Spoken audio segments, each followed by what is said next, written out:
अरे भाई ये बात मत कहिए कि हमने धरना दिया था, प्रशासन ने मजबूर किया था कि जनता सड़क पे निकल के आए। क्या मामला था? इसलिए आई थी कि इटियापुर थाना क्षेत्र में जो 15 साल के बच्चे मंगलदेव वर्मा को दिन दहाड़ी गोली उसके सापेक्ष पुलिस और जो प्रशासन की कार्रवाई पीड़ित परिवार के लिए रही वो बहुत ही निराशाजनक थी। यहाँ 24 घंटे का एक नोटिस देने के बाद, सूचना देने के बाद हम पीड़ित परिवार से मिलने आए थे और सिर्फ इतना चाहते थे कि प्रशासन ने क्या कार्रवाई करी है, जो भी उनके अधिकार क्षेत्र में है उससे हमको बताया जाए, अवगत कराया जाए। लेकिन यहाँ पर सक्षम अधिकारी उपस्थित नहीं थे।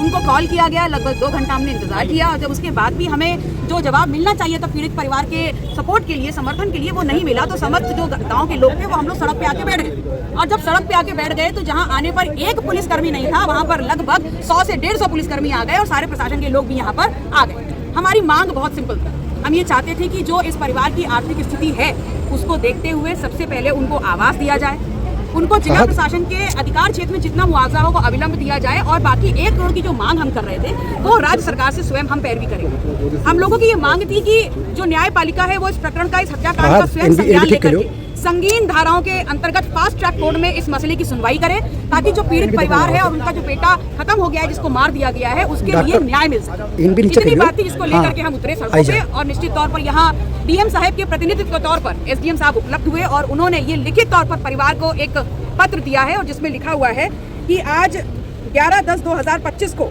सहायता उपलब्ध कराई जाएगी निम्न अनुसार। नंबर 1, आर्थिक सहायता अधिकतम दिलाया जाएगा रेड क्रॉस सोसाइटी के द्वारा और आवास दिलाए जाने हेतु कार्रवाई कराई जाएगी। उक्त सहायता 30 दिन के अंदर परिवार को उपलब्ध करा दी जाएगी। न्याय पाने के लिए इतना संघर्ष क्यों करना पड़ा?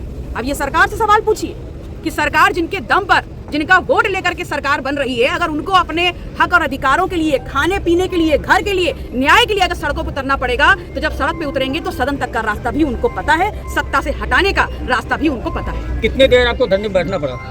ये महत्वपूर्ण नहीं है कितनी देर बैठे, लेकिन क्योंकि आपने समय सीमा पूछी तो लगभग 3 घंटे तक हम लोग बैठे। जो पूरा नहीं होता है समय पर तो क्या कदम रहेगा? तो पुनः गोंडा मुझसे दूर नहीं, आप मुझसे दूर नहीं, ये रास्ते मुझसे दूर नहीं। फिर धरने बैठे? बिल्कुल बैठ जाएंगे।